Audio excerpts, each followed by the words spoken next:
बात की जाए, कई ऐसे संस्थान हैं जो आगे आती है। दलित इंडस्ट्रीज एसोसिएशन भी हमेशा लोगों को उद्योग के बारे में बातें करती है, लेकिन बात जब ट्राइबल्स की आती है तो ऐसी कई कम संस्थाएं हैं जो आगे आती है उनके सहयोग के लिए। ऐसे में डीआईए ट्राइबल्स के लिए क्या कुछ करती है? देखिए, दलित इंडस्ट्रीज एसोसिएशन जो है मूलतः शेड्यूल कास्ट और शेड्यूल ट्राइब के आर्थिक सशक्तिकरण करने के लिए ही कार्य कर रही है। ठीक है, तो जब हम अनुसूचित जाति और जनजातियों के लिए ही कार्य कर रहे हैं तो अब इस अलग ढंग से ये नहीं कहेंगे कि भाई अनुसूचित जाति क्या है, अनुसूचित जनजाति क्या है। दोनों को मान करके ही चलेंगे कि हम लोग दोनों जो है एक।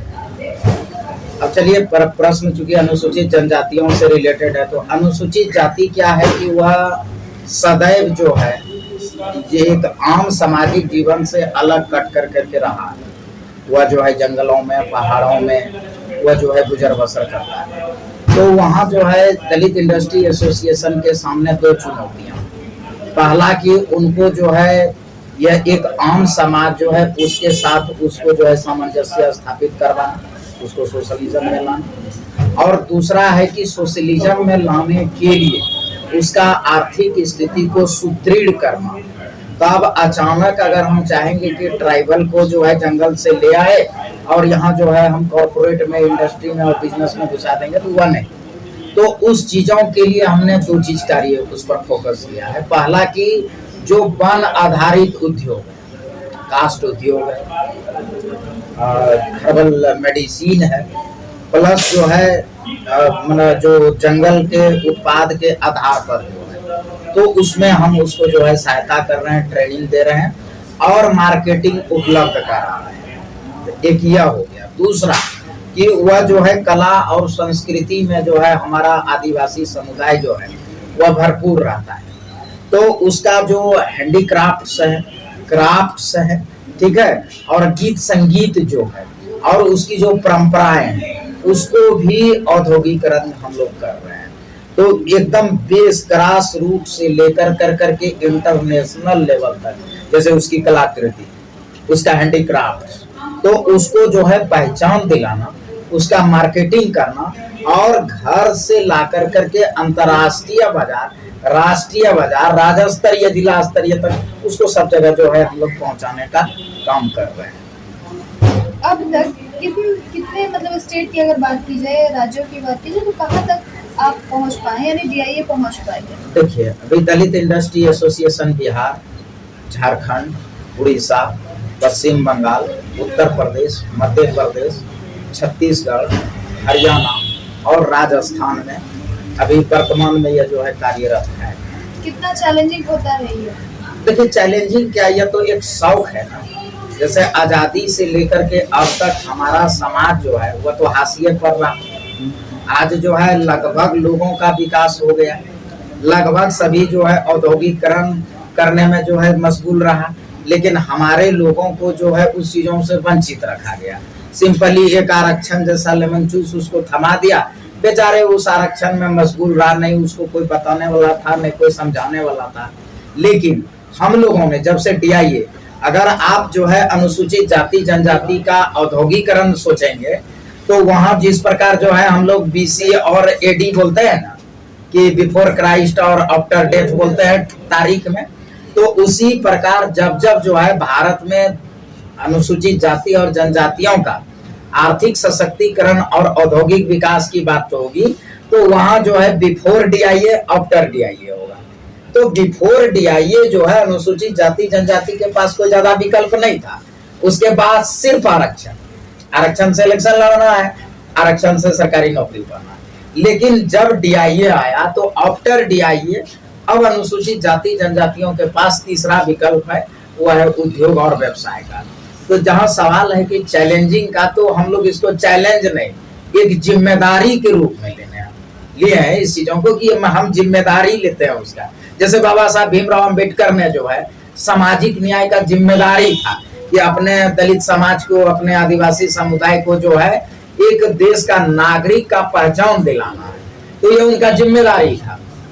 ठीक है, तो उसी प्रकार दलित इंडस्ट्रीज एसोसिएशन का यह जिम्मेदारी है कि अपने अनुसूचित जाति और जनजाति के लोगों को राष्ट्र निर्माण में भागीदार बनाना, टैक्सेशन भरने में और एम्प्लॉयमेंट जनरेशन करने में अनुसूचित जाति और जनजातियों को आगे लाना, यह जिम्मेदारी है, यह चुनौती नहीं है, जिम्मेदारी है। ये तो DIA की बातें हो गई। गवर्नमेंट की अगर बात की जाए तो क्या लगता है कि ट्राइबल्स के लिए गवर्नमेंट ऐसे कौन सी स्कीम है जो ला सकती है और वो नहीं ला रही, जिसके कारण ट्राइबल्स अपने हक से वंचित रह पा रहे हैं? नहीं, ये जो है क्वेश्चन जो है थोड़ा सा ये हो गया, मतलब एक दूसरे से रिलेटेड। पहला बात जान लीजिए कि सरकार कोई भी, तो सरकार की जो सबसे महत्वपूर्ण चुनौती होता है वह होता है कि ज्यादा से ज्यादा टैक्स पेयर पैदा करना, एक बात।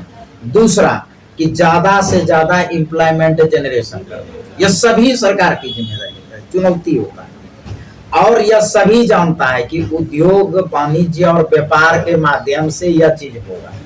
भारतीय अर्थव्यवस्था का रीढ़ है उद्योग वाणिज्य और व्यापार। तो सरकार जो उद्योग वाणिज्य और व्यापार की जितने योजनाएं और नीतियां हैं, वह कोई भी उद्योग वाणिज्य व्यापार अपना करके वो कर सकता है, ठीक है। लेकिन हमारे अनुसूचित जाति और जनजातियों के लोगों में अवेयरनेस की कमी, या दलित इंडस्ट्री एसोसिएशन जैसा कोई दूसरा संगठन नहीं था जो कि उसको बता सके कि तुम भी उद्योग कर सकते हो, तुम भी व्यवसाय कर सकते हो, तुम भी वाणिज्य कर सकते हो, तुम भी ये कर सकते हो, व्यापार कर सकते हो, यह कोई बताने वाला नहीं था। लेकिन जैसे दलित इंडस्ट्रीज एसोसिएशन ने बताना शुरू किया तो अब वह भी आ रहा है आगे। और जो अभी वर्तमान सरकार जो है केंद्र में, वो तो कंप्लीट जानबे कर रहे हैं कि एम्प्लॉय जनरेशन पर जो है मेन फोकस है उनका, और टैक्स बाय कलेक्शन का तो वो है ही। तो अभी जितने भी योजनाएं बनी है वो हम लोगों के लिए फ्रूटफुल है। यानी कि मानते हैं कि अवेयरनेस की कहीं ना कहीं कमी रही है, तो यानी कि शिक्षा का स्तर भी इसमें पड़ता है कि शिक्षा का अभाव रहा, जिसके कारण अवेयरनेस नहीं पहुंच पाया। देखिए, अगर ये तो मजाक कर देंगे इसमें, शिक्षित लोग नौकर बनते हैं, नौकरी करते हैं, ठीक है। मालिक बनने के लिए शिक्षा की कोई आवश्यकता नहीं। तो उद्योग वाणिज्य और व्यापार करने वाले वह मालिक होते हैं, ठीक है। आप सोच सकते हैं अंबानी के पास कई कंपनियां होंगी, अडानी के पास कई कंपनियां, तो अंबानी और अडानी हर एक चीजों में ग्रेजुएशन तो नहीं होगा, केमिकल में होगा, इंजीनियरिंग में होगा, हर चीजों में तो नहीं होगा जी। लेकिन उनके यहाँ क्या करता है कि शिक्षित लोगों को काम करवाता है, ठीक है। तो यहाँ जो है शिक्षा और उद्योग से कोई खास लेन देन नहीं है। शिक्षित लोग कहीं ना कहीं नौकरी करते हैं। आप MBA कर लिए तो आप बड़े बड़े कंपनी में नौकरी करेंगे, लेकिन उद्योगपति बनने के लिए MBA होना जरूरी है ऐसा नहीं है। तो शिक्षा से उद्योग वाणिज्य व्यापार को कोई ज्यादा नहीं, बस हल्की फुल्की समझ होनी चाहिए, पैसा गिनने के लिए, लेन देन करने के लिए, बस इतनी सी होनी। आपका परिचय? मैं डॉक्टर जितेंद्र पासवान, चेयरमैन दलित इंडस्ट्रीज एसोसिएशन।